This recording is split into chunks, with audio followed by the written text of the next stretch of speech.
What is going on, everybody, man? King Recon here for the Afterthoughts, man. I think this one is going to be a little different than what I've normally been doing in the Afterthoughts. I want to focus on one particular section of the chapter, and that section is the end, man, with the king and Kaido, and what I believe this is going to lead towards in the future of the story, specifically at the end of this Yonko saga, and why I think that the stepping stones for that is extremely important. And we've been seeing it throughout the entirety of the Roof Piece Awesome Sauce, man.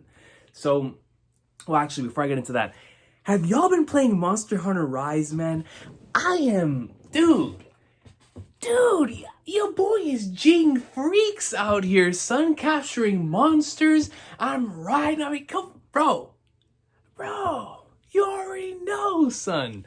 Have it on right here in the background. The fact that the background music is a mixture of like the Wano-esque type of with like D. Grayman's the 14th melody, and just putting those together into one majestic theme, and it's beautiful. And it's beautiful, man. But that aside, man, we're here to talk about the One Piece greatness. I had to get that off my chest, man, because I've been enjoying Monster Hunter so much. But that is most certainly on theme. That is most certainly on brand. Because there are a lot of monsters on this here rooftop that someone's going to attempt to capture. I don't know if that's Cypher Pole or Orochi at this point. We know that's all going to end in failure with these types of monsters. Well, I don't know about Cypher Pole. Cypher Pole could be monsters themselves. But here on this case, we do have some monsters on the rooftop, man. And I've been putting a lot of thought into the whole, how they're going to split off, with Big Mom and Kaido, Law specifically stating, yo, we need to split them up. Like, we cannot win this unless we split them up. The thing is I feel like even if they do split them up, because of how strong these two individuals are, it's like the probability might even lessen that they'll go down. So I'm not even sure how Oda's going to go about that, but maybe that will give Oda an opportunity to really showcase, like, for example, right? Because we've seen so much greatness, because Luffy and Zoro have been showing out so hard, right? Maybe this will be an opportunity for him to equally showcase all of the characters if they do split up. So my thing right now is we might just have a scenario with Luffy and Zoro versus Kaido / Kid Killer and Law versus Big Mom. Now, the only thing stopping me from declaring that is going to happen is, number one, that this is Oda and he's always going to break my ankles. But number two is that Big Mom specifically came here in order to take on Luffy. So I'm not sure how she would feel about letting Kaido take on the individual that she came here, chasing after. You feel me? So unless Law manages to split them up, which I can most certainly see, utilizing the room in order to actually get them to different sides, and then like Law, Kid, and Killer stand as like a wall of like, yo, you ain't getting past me to get to the other side of the fight. We're gonna take care of the situation here. And Big Mom is forced to take them on in order, if she wants to go on and take on Luffy. I could most certainly see that being the case, and actually I would love that, because then we would get to see some true amazing action from Killer, Kid, and Law. I've been loving Law's mental game here. His strategies, his fruit really works extremely well whenever it's in like a tag team environment where he can utilize his fruit accompanying somebody else's. I mean, his fruit by itself is already OP, but when you give him that support type of role, it becomes insane. I mean, we've seen that multiple times within this fight already. But I want to see Kid and Killer show out some more. I've been loving the Sonic Scythe and Killer really, being able to damage the insides of even the scales. That was very impressive. And then Kid with his wrestling moves, me and my wrestling, man. So just being able to see him utilize more of that. I really want to see him utilize more of his magnet abilities and the metals and how he can utilize that in order to really deal some heavy damage here on this rooftop. So, there's been a lot of theories where he could possibly take, all those swords that are around and make that become a part of his arsenal, or whatever the case may be, everything around Onigashima.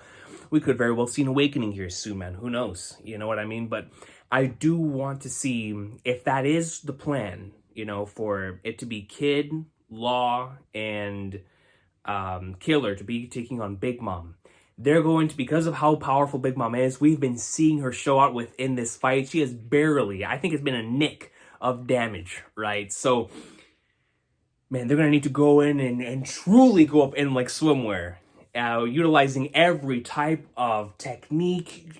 If they do manage to win, it's going to be by maybe somebody dying, bro. I mean, legit, that is how drastic that situation is right there against Big Mom, because to me, it felt like the probability is honestly higher if they all stick together because of the way that their abilities complement each other.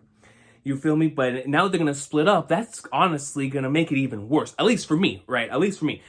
Worse in terms of the probability of success. Better for showcasing everyone's individual abilities, which is why I think Oda wants to split them up.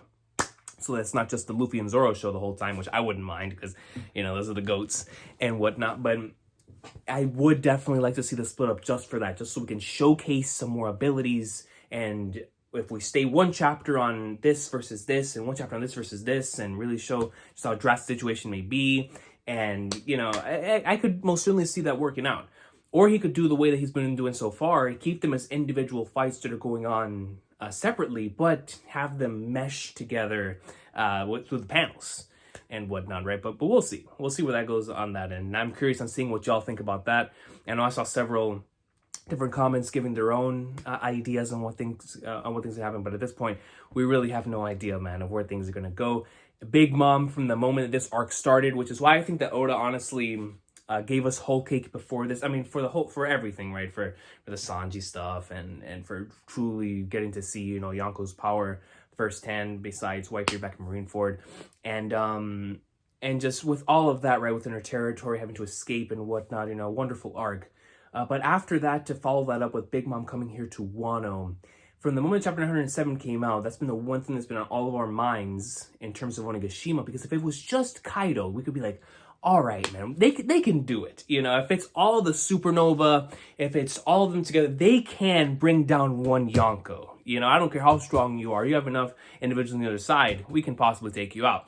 But the fact that it's both of them, and they know each other so well, and they're both so savage, and they're both so devastating, they're both so nasty, that elevates the entire thing to the next playing field. And I wonder sometimes myself, like, yo, when Oda came up with this plan of having Big Mom and Kaido show up, did even he have in mind, like, yo, I know how I want them to be taken out, because sweet mother of flagness. I mean, I know he did, because, it's Oda, but I just wonder, was it a serendipitous decision where he was like, all right, Big Mom's going to Wano. Was it always a plan for Big Mom to go to Wano? Because honestly, just that by itself raises everything by like tenfold, because Big Mom is the factor. She is the X factor. And so right now, man, when it comes to that, I have no idea.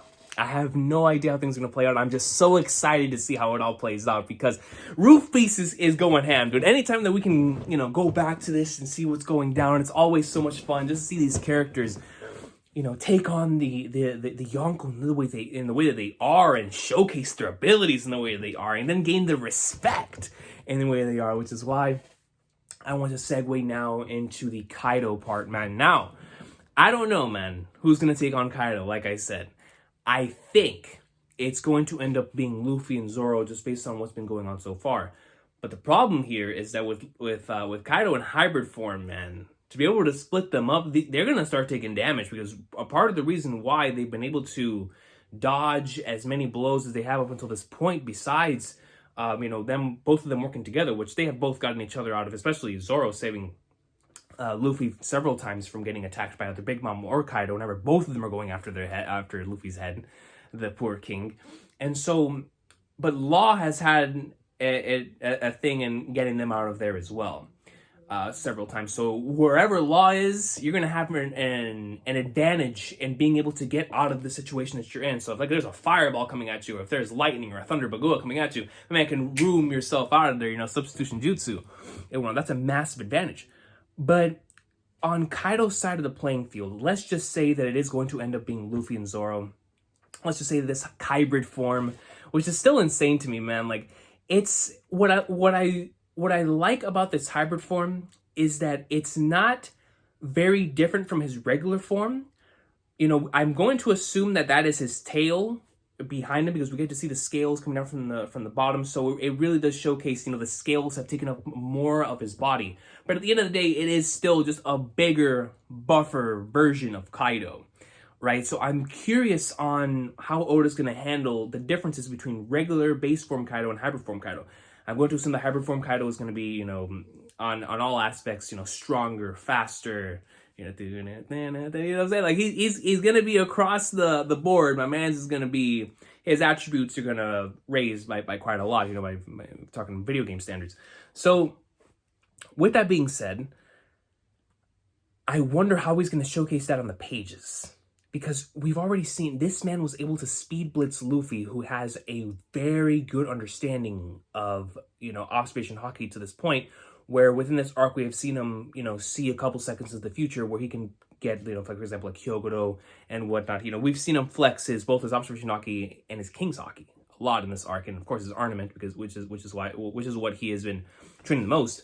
But in that case, like, I really want to see where Kaido is going to shine. He's going to shine most in terms of speed, in terms of strength. Like, I'm really curious, because he is so fast. And so, but if he is going to be a great balance of somebody who's extremely fast and extremely strong, it makes me wonder what Luffy's going to do, because Snake Man is a very fast form, yes, but I don't know if it is a form that is strong enough. You know, I don't know if it has the destructive capabilities of that of like of a bound man. But I guess with Rio Hockey, any of that, because it's hitting right directly inside of you, I guess it would be able to have that destructive capabilities as well, because it is hitting you from the inside, not from the outside. But regardless, when we do end up having Snake Man versus Kaido, that's going to be a lot of fun. I'm going to assume that it's going to be the first fight we're going to get when Luffy gets back into regular form and able to enter one of his gears. He is going to go probably Gear 4th, Snake Man. Going to get to see that with Real Hockey for the first time, going up against hybrid form Kaido. That's going to be disgusting, man. Now, to go on with the original thing that I want to talk about within this video, and that is the purpose of all of these acknowledgments that we've been seeing from Kaido within this arc toward Luffy, right? And eventually, I think, towards Zoro as well.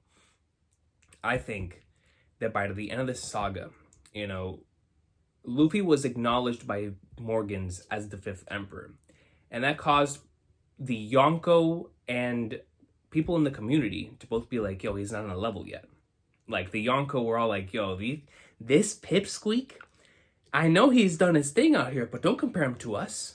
And that is the reaction that I saw from quite a few members of the community as well. Like, yo, Luffy's not on that level in terms of strength. Luffy's not on that level in terms of territorial power, in terms of political power. Like, he's not on a level yet. Sure, he has the will of them 110%, but he has not reached that level yet in terms of the other things that the Yonko are known for. But here's the thing, man, and this is why I'm so glad that this is going to be ending the Yonko saga. Because ever since chapter 923, whenever Kaido pwned Luffy, then chapter 924 started with a dialogue of him looking down, Luffy still, even though he was unconscious, utilizing his Conqueror's Haki to knock out the individuals that were next to him, and then Kaido gave him a sense of acknowledgement right then and there. Ever since then, to here on Roof Piece, where we have seen Kaido and Big Mom state multiple times some sort of acknowledgement and respect towards the king. When Luffy came down with Red Hawk, and Big Mom being like, sweet mother of Flagners, Kaido, what you doing? Like, why are you still on the ground? Then Kaido comparing Luffy and his future potential to that of the individuals, his top 5, you know, the legends behind him. And then the power, the struggle and the matchup that was going on between the two towards the end of that chapter. You know, after they were duking it out, going up in like swimmer, I mean, there is acknowledgement here, man, where there's like, yo, this guy's a monster just like me, you know, that the both of them have recognized and realized, which is why I'm so glad that Luffy within this chapter was like, yo, this man is human just like me. We can take him out, man. Like, yo, listen, we're monsters, but we're also human. Like, listen to me, dog. It is possible to take these individuals out. We can do it, man. And that's not Luffy just, blowing smoke up his own butt. He legit believes that. We know that the king legit believes that. So this is about to turn into a scenario where Kaido is going to continue to gain more respect and is going to continue to acknowledge Luffy as being on the same level as him in terms of, how do I put this? It's hard to say in terms of strength, because that is something that is so hard to gauge within the series. But at the very least, that Kaido can gauge Luffy as being an equal on many different, standpoints, and even surpassing him in terms of stuff like will and loyalty and believing in himself and believing in the others around him, because we know that Kaido does have those types of issues. But in terms of, I think, pure acknowledgement and in acknowledging that Luffy is an individual worthy of the title of Emperor, I think that it is going to be very key and integral that we end off this entire arc, regardless of the way that it ends. I don't know how Oda wants to end this arc in terms of both of them going down, one of them going down. I mean, Kaido has to go down within Wano just due to the entire lead up towards this, right? In terms of, having to free the borders, having to open the borders. I'm talking when Kaido goes down, when the Wano Country arc finishes, right? Whenever that may be, and Kaido goes down, that is going to be the symbol of, just like whenever the bell rang in Skypiea, that was a symbol that Skypiea does exist. Kaido going down is going to be a symbol of those borders finally being opened. You know what I mean? So when Kaido goes down, before that happens, after that happens, wherever it is around there, we're going to continue to see the moments like this where there's respect and acknowledgement from Kaido to the king, and vice versa. So, when you have a moment like this, where Luffy gives this amazing line, and then Kaido tells him that his eyes, never appear to lose their fire. Pretty much the same thing that he stated back in 924. But this time, seeing with his own two eyes, being face to face with him, now that he has boxed him for quite some time here, he has a level of profound respect for him. And he's been rocked by him a couple times now. So he's like, yo, this is Monkey D. Luffy, bro. You know what I mean? So, like, he is definitely an individual that, backs up his words. He's talking right now, man. He's filled with it, but we know, and Kaido knows for sure now, like, yo, he can back that up. He can back that up, and I know for a fact that Kaido has to have profound respect for that, man. And so what I love so much about this is that we know that Kaido has broken down the wills of so many individuals within this arc, but there is one individual that you cannot break their will, and that is the king, man. So I want to know how Kaido, even within this hybrid form, I'm pretty sure there's going to be moments, just like there was during the Lucci fight, just like there was during the Crocodile fight, just like there was during so many key fights within this story, Katakuri, Doflamingo. There is going to come moments to where we don't know, like Luffy's going to be in a situation where Sweet Mother of Flagnars, this is getting bad, but we know that he never gave up until the very end. Now, in all of those cases, we were like, yeah, of course, the king's going to go up in like summer. But in this case, where Kaido is so determined to break people's will, right? And he is so determined upon this fact of betrayal and on other people betraying him, or other people betraying others when things are going their way. I wonder how he's going to react to the fact that Luffy and Zoro are so loyal to each other, if in fact it is Luffy and Zoro versus Kaido. Because if it is Luffy and Zoro versus Kaido, we're going to see from both sides. We're going to see Zoro, and I would love to get moments of acknowledgement from Kaido to Zoro as well. Moments where he utilizes the Enma in a way to where he continues to be like, man, this guy reminds me so much of Oda in terms of not only just his aura, but in how great of a swordsman he is, right? And maybe he'll have a type of a flashback to it or whatever the case may be. But I think within this battle, he is going to gain a profound level of respect for Luffy and Zoro, not just as captain and vice captain, not just as people who are worthy of being Yonko and Yonko commander. But I think above all of that, he is going to see them as individuals that never betrayed each other, no matter how bad it got. Because there is going to come a situation within this fight where it's going to get bad. It's just how it's going to work, right? Especially against a person like Kaido, and especially if it's just the two of them. I don't know if somebody else is eventually going to get up here. I brought up in the reaction the possibility of somebody else coming up to the roof, so it could be split evenly between 3 versus 1 and 3 versus 1. I'm not sure. But if we're just keeping it to these two, I would love to see Kaido's reaction to Luffy and Zoro, their tag team work, and the fact that even though they are losing, when Kaido's expecting one of them to join his side, they refuse to join his side and instead choose to continue to go after Kaido no matter how many times he beats them down, no matter how many times he utilizes this, no matter how many times he utilizes that. They're going to stick by it together because they know that together they can go up in like swimwear. This man Zoro already gave up everything that he possibly had to pursue, to make sure that Luffy became Pirate King, man.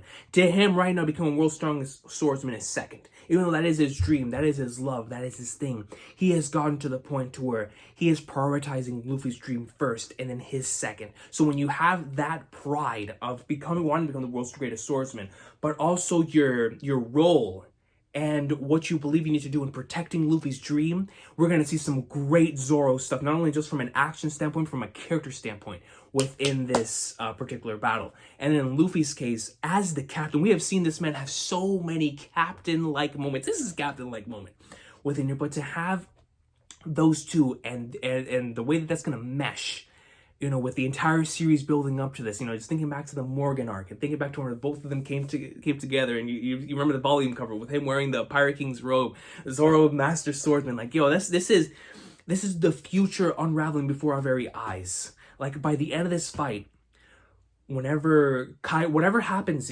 regardless of how it takes place, the fact that if we do have a single stretch of time where Kaido is going to take on both Luffy and Zoro, he is going to come out of that without question, respecting them on a whole different type of level.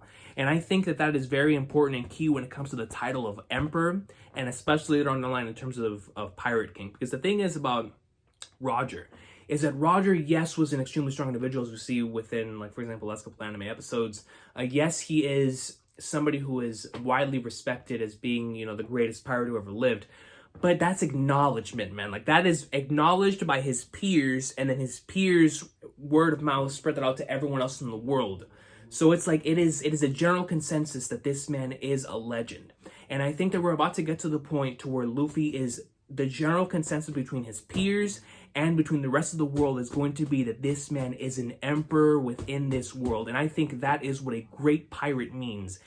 And I think that is what Shanks has been waiting for, is for Luffy to hit that level to where he is respected even amongst the greatest of pirates, right? Because we know that is his superpower, according to Mihawk, is bringing people to his side. But one thing that is very important and key within this story, especially between pirates, is acknowledgement, man. So whenever he is acknowledged by Big Mom, by Kaido, by Shanks, by Blackbeard, as a worthy individual, worthy of being an emperor, as a great pirate on these seas, that is going to be a fantastic culmination to this Yonko saga.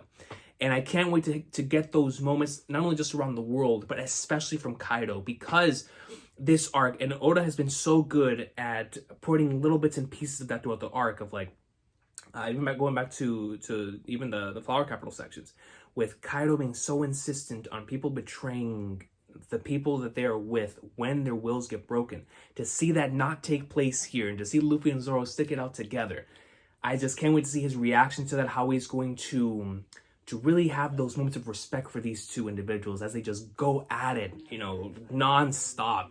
It's going to be so much fun, man, not only just from an amazing action and meathead standpoint that's going to have us all Santa Hat level, going up and like swimmer going crazy, but especially from a character standpoint, because we're going to see some incredible character moments from Kaido, Luffy, and Zoro. And it's going to be so much fun, man. So my hype and my excitement for the future, just based off of this last page, is out of this world, man. I cannot wait for the continuation of Roof Piece. I don't know if it's going to be next chapter or chapters, going on in the future. But what I do know is when we return to this, and if all of that does go down, or however it ends up going down, however any of this ends up going down, I still believe in my heart of hearts that acknowledgement and respect is going to be a very key theme here, man. On both sides. on both sides, and I can't wait to see both. Same thing on Big Mom's side. I look forward to seeing how she ends up reacting to, you know, the strength and the perseverance of Kid, Law, and Killer. So that's going to be a lot of fun as well, man. But because we have been with Luffy and Zoro for so long, and because we've seen their journeys and whatnot, that is obviously the one that I'm most interested in. And I can't wait to see, especially if it comes from somebody like Kaido, how those words would be, would end up hitting, you know what I mean? So I'm looking forward to those moments. I cannot wait to see where it goes from here. But that has been the Afterthoughts, man. I hope it is an awesome summer day. Let me know what y'all thought about this in the comment section down below.